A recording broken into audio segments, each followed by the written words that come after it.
यहाँ पर है उन्नति का मिशन। मेरी मदद के लिए जल्दी से कोई वचन खोलेंगे, एक फिलिपियो 1 अध्याय 12 वचन को। और आगे भी मैं कुछ वचनों को बोलूंगा कि जल्दी से आप उसे ओपन करेंगे, पढ़ेंगे, जिससे मेरी मदद होगी। तो उन्नति का मिशन जो शब्द है, ये क्यों यहाँ पर बात किया जा रहा है? कभी कभी हम मिशन में काम करते हैं, करते हैं, बस काम हो रहा है, लेकिन हम हमारे जीवन में उन्नति नहीं देखते हैं, हम बाकी चीजों में उन्नति नहीं देखते। लेकिन यहाँ पर जब हम मसीह के मिशन की बात करते हैं, मसीह के लक्ष्य, उसके दर्शन की बात करते हैं, तो ना सिर्फ कलीसिया की उन्नति होती है, ना परमेश्वर के राज्य की उन्नति होती है, बल्कि उसी के साथ साथ हमारी और आपकी भी उन्नति होती है। मैं आज भी बहुत सारे विश्वासी भाइयों से मिलता हूँ, बात करता हूँ, तो देखता हूँ वो वही 5 साल 10 साल पहले के जैसे थे, आज भी वही है। वो कहते हैं हाँ, मेरे मेरे से गलती हो गई, मेरे से मुझे ये नहीं करना चाहिए था, ये मेरी कमी है। वो एक्सेप्ट तो कर लेते हैं, लेकिन उसे सुधार नहीं पाते हैं। ये चिन्ह है कि उनकी उन्नति रुकी हुई है, लेकिन क्योंकि वो मिशन के प्रति समर्पित नहीं है। जरा इस वचन को पढ़ेंगे, एक फिलिपियो 1 अध्याय 12 वचन को कोई भी। हे भाइयों, मैं चाहता हूँ कि तुम यह जान लो कि मुझ पर जो बीता है उससे सुसमाचार ही की बढ़ोतरी हुई है। हाँ, ये पौलुस फिलिप्पिस कलीसिया को लिखता है।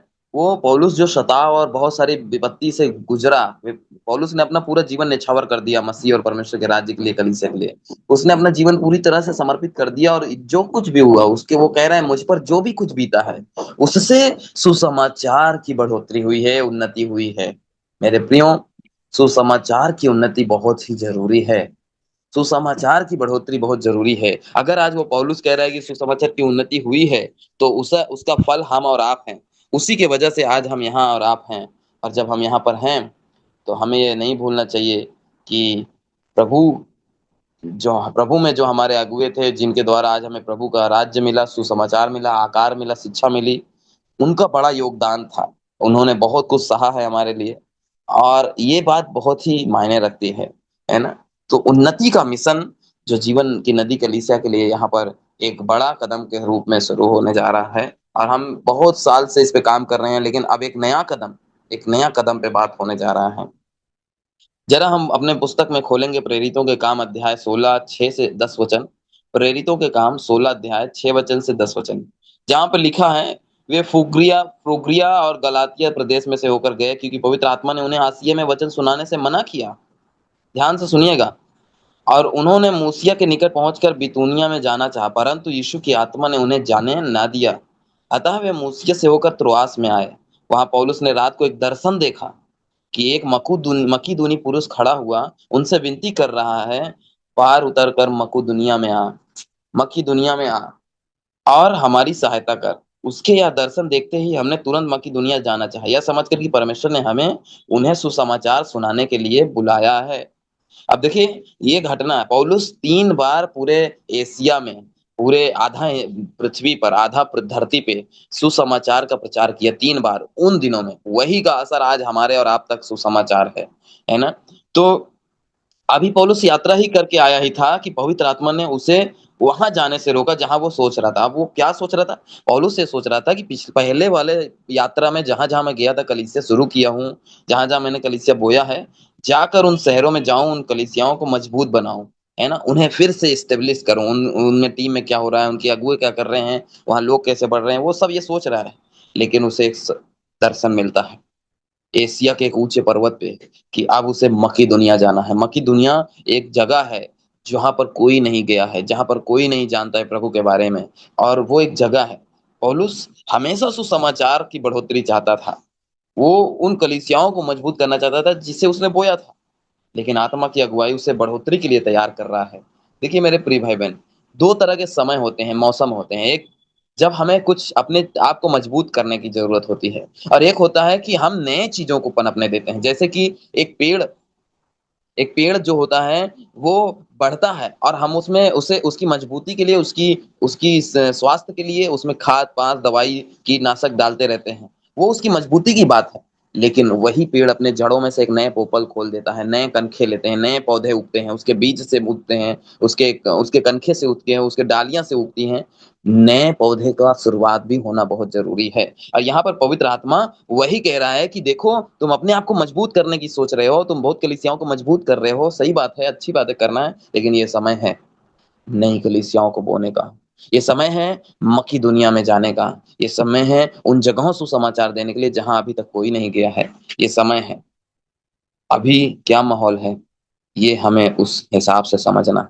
आज भी ये माहौल है, आज भी आप जान सकते हैं, सताव इतना भी भयानक नहीं है कि वो आपका को निगल जाए, बल्कि ये सुसमाचार की बढ़ोतरी का एक चिन्ह है। ये बहुत ज़रूरी है मेरे प्रिय भाई-बहन। मैं इस बात के साथ ये भी बोलता हूँ, जो सबसे पहली बात है कि ये मेरा विश्वास है कि जो रीजस बियॉन्ड है, जो क्षेत्र आपार है, जो बताता है दुनिया भर की कलीसियाओं को कि अपने तक सीमित मत रहो, बल्कि आगे बढ़ो, दूसरों के साथ रिश्ता रखो, एक परिवार का हृदय रखो। आरबी जो है, रीजस बियॉन्ड जो है, और एक मिशनल कलीसिया, यानी कि हम जीवन की नदी कलीसिया जो मिशन पर कार्य करती है। हालाँकि अभी तक हम तैयार नहीं हैं कि हम लोगों को भेजें, पर ये समय है, अब लोगों को भेजने का समय होने वाला है। बहुत ही जल्द हम लोगों को भेजेंगे नई-नई जगहों पर, नई कलीसियाओं को बोने के लिए, कलीसियाओं को मजबूत बनाने के लिए। अब किसे भेजेंगे? हो सकता है वो आप हैं। हो सकता है जिस आपको लग रहा है कि अरे मैं कहाँ जा पाऊँगा, मैं तो बहुत बिज़ी आदमी हूँ। शायद परमेश्वर आपको ही बुलाएगा, और परमेश्वर जिसे बुला लिया, आपको तो योना की कहानी पता ही है, उससे भागकर हम कहीं नहीं जा सकते। तो क्या हमें ये तैयार है इस समय के लिए? तो एक मिशनल कलीसिया के रूप में हम सबके लिए ये विश्वास है कि हम मक्की दुनिया क्षण में हैं। ये समय है कि बहुत सारे लोग पुकार रहे हैं, आओ हमें कोई जीवन का राह दिखाओ। यीशु उन तक हमें ले जाना चाहता है, आपको ले जाना चाहता है कि हम जाएँ। हम एक विशाल समुंदर में हैं। ये एक भविष्यवाणी था जो 2022 में आया। एक बहुत बड़ी भविष्यवाणी जो बताता है कि हम एक बहुत बड़े समुंदर में हैं और हमें अपने नाव की पाल को खोलना है। हमें उस पार जाने के लिए बुलाया गया है, ना कि हम अपने सीमित तक हो जाएँ, हम अपने सीमा को बाँध लेते हैं कि नहीं यही मेरी कलीसिया, यही मैं हूँ, यही मुझे रहना, यही मेरा हाउस ग्रुप है। हम खुद नहीं सोचते हैं कि क्या मेरा परिवार भी एक हाउस ग्रुप का घर बन सकता है? क्या मेरा घर भी मैं मेरे घर में भी एक हाउस ग्रुप शुरू कर सकता हूँ या अगुओं को बुलाकर शुरू करवा सकता हूँ? क्या मेरे यहाँ भी नहीं लोग मिल सकते हैं? अगर एक हाउस ग्रुप में 20 लोग मिल सकते हैं, तो शुरुआत 5 लोग से भी हो सकता है। अगर आपके घर में 5-6 लोग इकट्ठे हो रहे हैं, क्यों ना वो एक नया हाउस ग्रुप शुरू हो जाए। नए हाउस ग्रुप शुरू होने के बारे में सोचिए, नए जगहों पर जाने की सोचिए। जो घर अभी तक हाउस ग्रुप को नहीं बुलाया अपने घर में, अपने घर पे बुलाने की सोचिए। जिन घरों ने आज तक अपने घर पे प्रार्थना नहीं रखा गया है, उन्हें उनको सोचने की ज़रूरत है कि क्या हम अपने घरों पे प्रार्थना रखें। लेकिन ये एक बार के लिए नहीं है, ये हमेशा के लिए है। आपके पास खुला समुंदर है, बहुत बड़ा। देखिए दुनिया में सबसे बड़ा, धरती से भी ज़्यादा बड़ा समुंदर है धरती पे ही, है ना? पृथ्वी में 1/3 समुंदर है, यानी समुंदर बहुत विशाल है, और हमें अपने नाव के पाल को खोलना है मेरे प्रियो। हमें अपने अपने पैर को खोलना है, कदम को उठाना है। हम बंध चुके हैं, हम कम्फर्ट ज़ोन में, यही मेरा आरामदायक जीवन है। बस मेरा यही, शायद परमेश्वर आपके दिल में डाले, आपके काम को बदलना है, आपके बिज़नेस को बदलने के समय आया, आपके जॉब को बदलने के समय आया। शायद आपके काम करने के तरीके को परमेश्वर बदलने की बात कर रहा है। लेकिन जो भी कर रहा है, परमेश्वर कह रहा है नावों के पालों को खोल दो। हवा जैसे बह रही है, बहने दो अपने आप को उस खुले समुद्र में। ये समुद्र तुम्हारा है, तुम्हें बुलाया गया है। हमारा दर्शन कलीसिया बोने का है, और अनपहुँचे लोगों तक पहुँचना होना है। यही हमारे दर्शन होना चाहिए। जहाँ तक लोग नहीं गए हैं कभी, जहाँ कलीसिया आज तक नहीं है, जिन गाँवों में, जिन शहरों में, जिन जगहों पर आज तक कोई संगति नहीं हो रही है, वहाँ करना शुरू करना है। ज़रा उस वचन को पढ़िए, फिलिपियो 3:12 से 14 खोल के रखिए, कोई वचन पढ़ेंगे? पढ़िए फिलिपियो 3 अध्याय 12 से 14 वचन को। हमारा दर्शन कलीसिया को बोने और अनपहुँचे लोगों तक पहुँचना है, कि जहाँ पर लोग नहीं पहुँचे हैं, वहाँ हम जा सकें। पढ़ेंगे क्या लिखा है? यह मतलब नहीं कि मैं पा चुका हूँ या सिद्ध हो हुँ। चुका हूँ, पर उस पदार्थ को पकड़ने के लिए दौड़ा चला जाता हूँ, जिसके लिए मसीह यीशु ने मुझे पकड़ा था। हे भाइयों, मेरी भावना यह नहीं कि मैं पकड़ चुका हूँ, परंतु केवल यह एक काम करता हूँ कि जो बातें पीछे रह गई हैं, उनको भूलकर आगे की बातों की ओर बढ़ता हुआ निशाने की ओर दौड़ता चला जाता हूँ, ताकि वह इनाम पाऊं जिसके लिए परमेश्वर ने मुझे मसीह यीशु में ऊपर बुलाया है। आमीन, आमीन, आमीन, हालेलुया। पौलुस कहता है कि मैं पीछे छोड़ देता हूँ और आगे को दौड़ा चला जाता हूँ। किसे? जो बातें हो चुकी है। किस बात के लिए वो दौड़ा जा रहा है? किन बातों को वो पीछे छोड़ रहा है?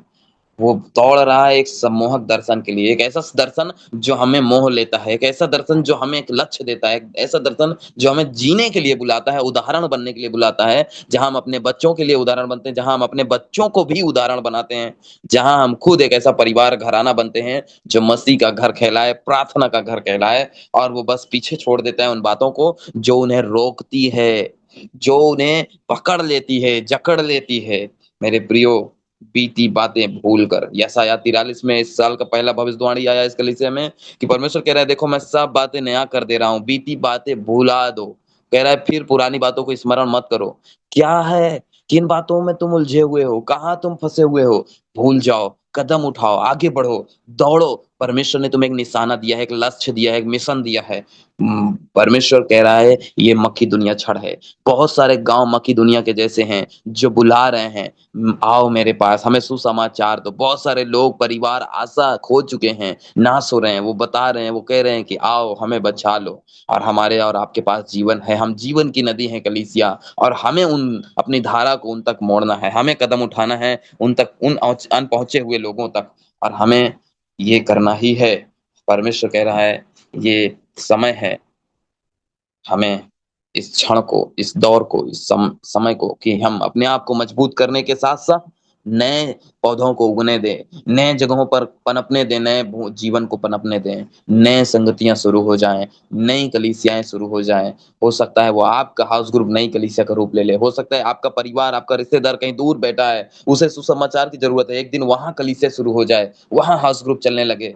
हाउस ग्रुप मतलब घर की संगति चलने लगे, और जैसे ही वहां शुरू होंगे, परमेश्वर उन गांवों को बचाने लग जाएंगे। परमेश्वर पर्दे के पीछे कार्य करने लग जाते हैं कि वो हमें और आपको बचाए। मेरे प्रियो, ध्यान दीजिए, ध्यान दीजिए।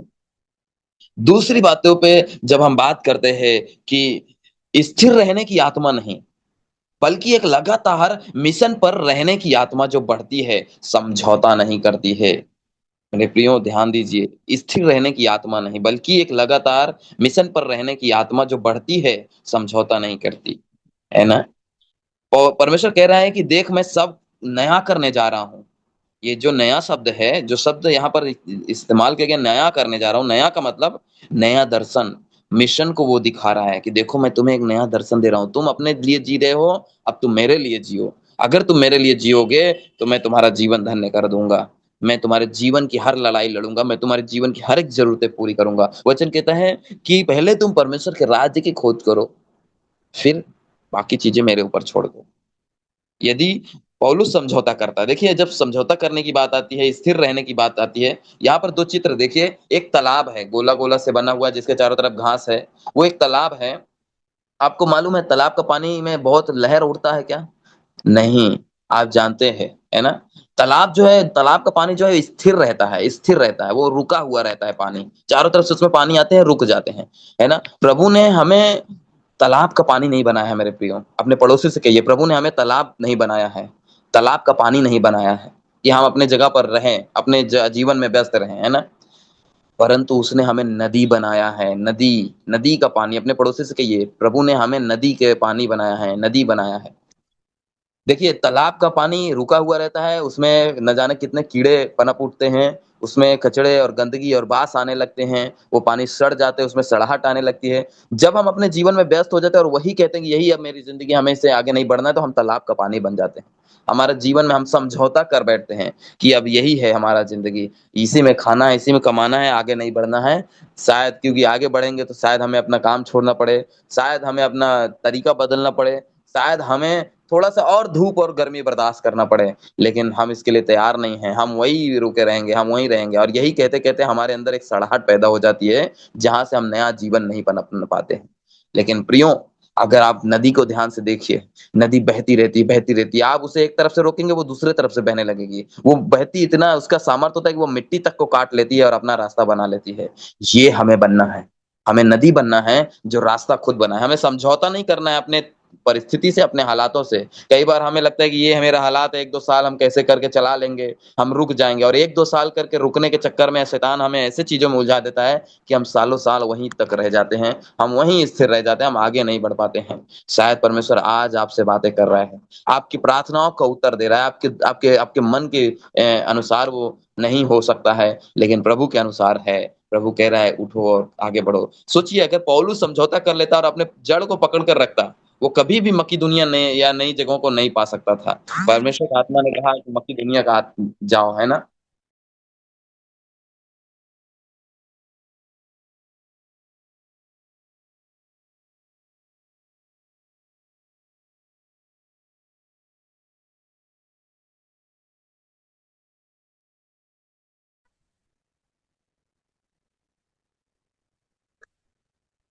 आवाज आ रही है मेरी? आ रही है भाई। हाँ, अगर पौलुस समझौता कर लेता तो क्या वो मकिदुनिया में जा सकता था? क्या वहां नई कलीसिया पा पाता? नए जगहों पर कलीसिया हो पाता? वो समझ गया कि कुछ बातों को मरना पड़ेगा कि ताकि नई बातों को पकड़ सके। मेरे प्रियो, कभी-कभी पुरानी बातों को भूलना ही बहुत ज़रूरी है, पुरानी तरीकों को बदलना भी बहुत ज़रूरत है। हम वही चीज़ें करते रहेंगे, वही हमारा स्वभाव है, वही हमारा स्टाइल है, वही हमारा आदत है। नहीं बदलो, नहीं तो हम नई चीज़ों को नहीं पा सकते हैं, हम वहीं तक रह जाएँगे। पुरानी बातें मरेंगी, तभी नई बातें पैदा होंगी। कभी-कभी हमें सफलता मिलेगा, तो कभी-कभी शायद नहीं होगा, पर हार नहीं मानना है। क्योंकि पौलुस जानता था कि ये सुसमाचार की बढ़ोतरी के लिए है, ये हमारी कलीसिया के लिए है कि हमारी कलीसिया आगे बढ़े, कदम उठाए। देखो, एक समय था जब हमारी कलीसिया में 300 लोग एक साथ मिलते थे। हम जीवन की नदी कलीसिया की बात कर रहे हैं, 300 लोग। हम पतरा लगाने लग गए, हम जगह बनाने लग गए, हम और बड़ा कैसे जगह बने, जगह छोटा पड़ रहा है, तरह-तरह की बातें, बहुत सारे चीज़ें हो रही थी। लेकिन अचानक से सताव आया, विरोध आया, महामारी कोरोना आया। उनमें से जो प्रभु के नाम के स्टिकर लेकर घूमते थे, सिर्फ झाड़-फूँक के विश्वास से आते थे, वो गायब हो गए। प्रभु ने देखो अपने भेड़ों को कैसे चुन के अलग किया। उन्होंने ऐसे लोगों को अलग कर दिया, लेकिन जो ईमानदार थे, जो विश्वास में बने थे, उन्हें रोके रखा। वो फिर एक साथ मिलना बंद कर दिया। हम 300 से 150 हो गए, सीधा-सीधा आधा हो गए, और हम छोटी-छोटी संगति में मिलने लगे। आज छोटी-छोटी संगति में जब हम 300 लोग मिलते थे, हमारी कलीसिया में दान आते थे कितना? 3,000, 2,000, बहुत जाके 3-5,000 आते थे। लेकिन आज जब हम आधा हो गए, हमारे विश्वास को प्रभु ने बढ़ाया, हमें आकार दिया, हमारे अंदर परमेश्वर के वचन को बोया, हमें दर्शन दिया, मिशन दिया, हमें नाम दिया, और जब हम परमेश्वर के अनुसार आगे बढ़ने लगे, आज सोचिए ये कलीसिया महीने में 18,000, 15,000, 12,000 ऐसे ऑफरिंग आ रहे हैं। ये भेंट जो है ना, ये विश्वास को दिखाता है। ये कलीसिया की मजबूती और कलीसिया के वर्तमान विश्वास को दिखाता है। और हमें वहीं नहीं रहना है, हमें उससे आगे बढ़ना है। जो आज है वो कल उससे बढ़कर होना चाहिए। इसलिए ये वह बढ़ोतरी है सुसमाचार की। उन चीजों को होने देना है जिससे सुसमाचार की बढ़ोतरी हो रही है। अगर लग रहा है कि एक दिन आपके काम की छुट्टी करने से सुसमाचार की बढ़ोतरी हो रही है, तो होने दो मेरे प्रियो। अगर लग रहा है कि तुम्हारी बीमारी, तकलीफ और भूखे रहने से सुसमाचार की बढ़ोतरी हो रही है, तो रहो, क्योंकि परमेश्वर का सुसमाचार की बढ़ोतरी, यीशु कहता है, जिन्होंने मेरे लिए खोया, उन्हें सब कुछ मिलेगा 4 गुना। और जो मेरे लिए खोना नहीं चाहते हैं, बचा के रखना चाहते हैं, वो सब कुछ खो देंगे। इसलिए मेरे प्रियो, हमें स्थिर रहने की आत्मा नहीं, बल्कि लगातार मिशन पर बने रहने की आत्मा दी गई है। समझौता नहीं करना है। अपने जगह से उठो, अपने तरीकों को बदलो, अपनी कलीसिया के लिए ज्यादा से ज्यादा समय दो, सेवा दो, प्रभु की महिमा करो। हमें जरूरत है इसके लिए। आमीन। तीसरी बात जो मैं यहाँ पर बताना चाहता हूँ, सताव और पीड़ा हमें सुसमाचार को आगे बढ़ाने से नहीं रोक सकती है। 2 कुरिन्थियों 11 अध्याय 23 वचन से 28 वचन, जरा उस वचन को खोलिए। 2 कुरिन्थियों 11 अध्याय 23 वचन से 28 वचन।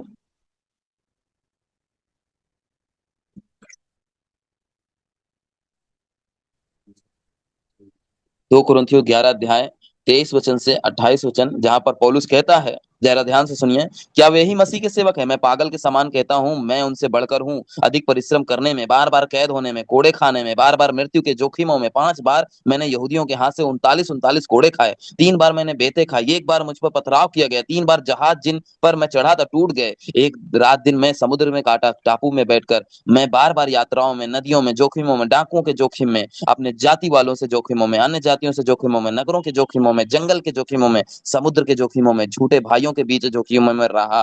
परिश्रम और कष्ट में, बार बार जागते रहने में, भूख प्यास में, बार बार उपवास करने में, जाड़े में, उघाड़े में, अन्य बातों को छोड़कर जिनका मैं वर्णन नहीं करता, सब कलीसियों की चिंता प्रतिदिन मुझे दबाती है। पौलुस सताव में बढ़ता गया। उन्नति के लिए पौलुस जानता था कि उसे रोम में मार दिया जाएगा। फिर भी वो वहां रुका रहा। वो वहां से भागा नहीं, क्योंकि कैसर को सुसमाचार देना चाहता था, जो पूरे रोम का सम्राट था। देखिए मेरे प्रिय भाई बहन, सताव एक चिन्ह है सुसमाचार की बढ़ोतरी का। आज आपकी कलीसिया या आपके लोगों को, आपको सताव किया जा रहा है, आपको विरोध किया जा रहा है, आपका बदनाम किया जा रहा है, आपके ऊपर निंदा किया जा रहा है, तो समझ लो ये सुसमाचार की बढ़ोतरी का समय है। यहीं से रुकना नहीं है, यहीं से आगे बढ़ना है। यहीं से आगे बढ़ना है। सताव और पीड़ा हमें नहीं रोक सकती है आगे बढ़ने से। पौलुस रुका नहीं, वो सहता रहा। आज हम थोड़ा सा धूप लगता है, हम घर से बाहर नहीं निकलते हैं। बारिश होने लगता है, हम दिन बदल देते हैं, आज हाउस ग्रुप नहीं होंगे। हम ठंडी पड़ता है हम चीजों के लिए। मेरे प्रियो, हम कब तक इन चीजों को ध्यान देंगे? हमें विश्वास करना है, हमें कदम उठाना है।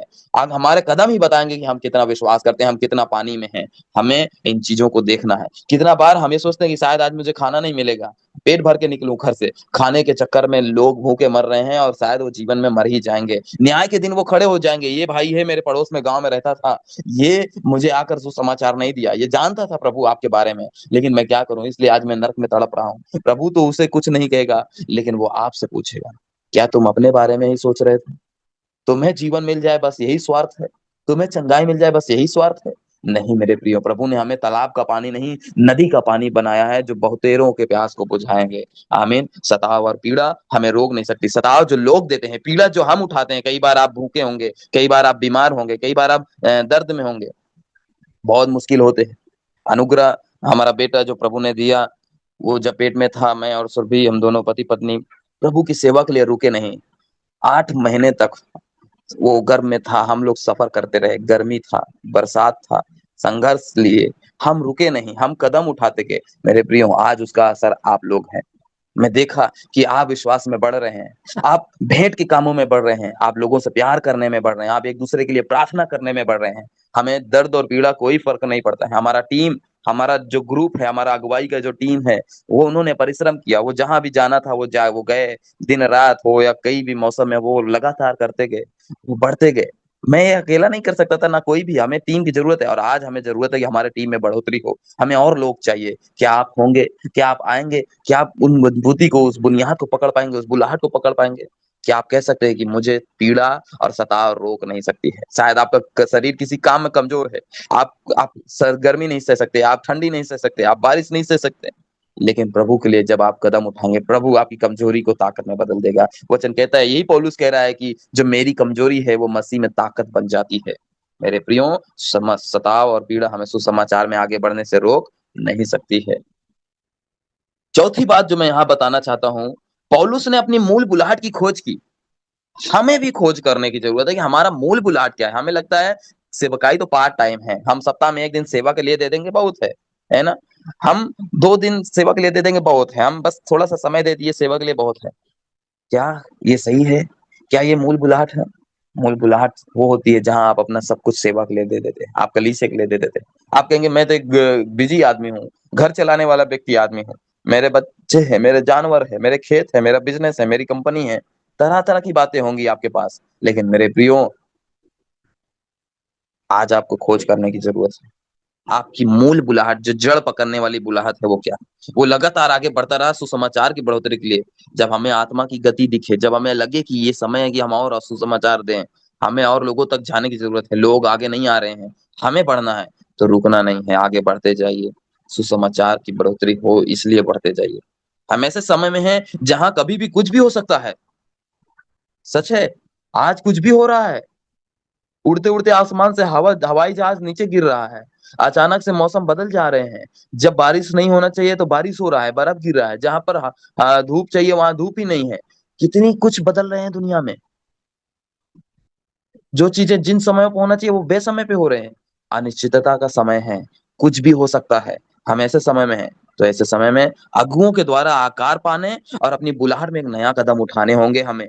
हमें अपने अगुओं के साथ जुड़कर, उनसे बातें कर कर, उनके वचन को सीख कर कि हम कैसे अपने जीवन को और सार्प बनाएं, कैसे और हम आकार पाएं, कैसे हम अपने जीवन को सुंदर बनाएं, वचन के द्वारा आकार पाते हुए और अपनी बुलाहट में एक नया कदम उठाने होंगे। हमें भरोसेमंद शिष्य बनना होगा कि सुसमाचार की बढ़ोतरी हो। आज भरोसेमंद शिष्य की बहुत कमी है। एक ऐसे शिष्य जब उन्हें जिन्हें परवाह नहीं है कि उनके घर कैसा चलेगा, जिन्हें परवाह नहीं है कि उनकी लड़ाई कौन लड़ेगा, जिन्हें परवाह नहीं है कि उनकी बीमारी में वो कैसे उठाएंगे, वो कोई परवाह नहीं करते। उन्हें भरोसा है सिर्फ मसीह पे। वो जानते हैं मेरी लड़ाई प्रभु लड़ेगा, मेरा परिवार वो देखेंगे, मेरा घर मेरा जानवर वो देखेगा। यहाँ पर तो ऐसे शिष्य हैं कि एक जानवर भी है तो उसे छोड़कर जाने का दिल नहीं करता, क्योंकि वही जानवर हमें जीवन दे रहा है, वही जानवर हमें जिला के रखा है। मसीह तो बेकार है। अंत में मैं इन सब बातों के साथ अंत करना चाहता हूं मेरे प्रियो। ये उन्नति का मिशन है, ये कलीसिया का मिशन है, ये आपकी उन्नति का मिशन। क्या आप तैयार हैं अपनी उन्नति के लिए? चार बातों पर मैंने जोर दिया। सबसे पहला कि ये विश्वास है मेरा कि हम रिजस बियॉन्ड और मिशनल कलीसिया के रूप में मक्की दुनिया क्षण में हैं। कई एक गांव हमें बुला रहे हैं कि आओ और हमें सुसमाचार दो, आओ हमें बचा लो। हमें जाना है और जाओगे जैसे आप वो विश्वास करेंगे। दूसरा, स्थिर रहने की आत्मा नहीं, समझौता मत करो, बल्कि एक लगातार मिशन पर बढ़ने की आत्मा है जो बढ़ती जाती है। कदम बढ़ते हैं। जो कल तुम थे आज नहीं होने चाहिए, कल से एक कदम आगे होना चाहिए, बढ़ोतरी में, हर मामले में बढ़ोतरी में। मैं तो यहाँ पर कितने भाइयों को देख रहा हूँ जो अपने बच्चों को प्रार्थना में लाते थे, वो अपने बच्चों को प्रार्थना में लाना बंद कर दिए। जो व्यक्ति प्रभु के लिए 3 दिन देने थे वो देते थे, वो 2 घंटा भी देने के लिए मुश्किल हो रहे हैं। जो व्यक्ति ज्यादा से ज्यादा वचन और प्रार्थना के लिए भूखे और प्यासे थे, वो अब अपने मन से आते हैं और अपने मन से चले जाते हैं। उन्हें बुलाने और आने से कोई लेना देना नहीं। सताव और पीड़ा हमें सुसमाचार को आगे बढ़ाने से नहीं रोक सकती। ये तीसरी बात को जो मैंने कहा, पौलुस ने बहुत कुछ सहा। हमें इन चीजों को समझना है, हमें इन चीजों को समझना है। हमें सताव हो लोगों के द्वारा, लोग आएंगे शायद आपके खिलाफ में बोलेंगे, आपको जाति समाज से बाहर कर देंगे, आपको बेदखल कर देंगे। यीशु कहता है उन्होंने मुझे सताया, तुम्हें भी सताएंगे। पीड़ा आएगा, भूख में, प्यास में, दर्द में, उपवास रहने में। शायद आपके घर में सुविधा नहीं है, आपको वहां से आना तो चाहते हो लेकिन साधन नहीं है, कदम नहीं उठते हैं। ये बहुत सारी पीड़ाएं हैं, लेकिन आपको सुसमाचार देने से कोई नहीं रोक सकता मेरे प्रियो। और अंत में पौलुस ने अपनी मूल बुलाहट को खोजा है, हमें भी अपनी मूल बुलाहट को खोजना है।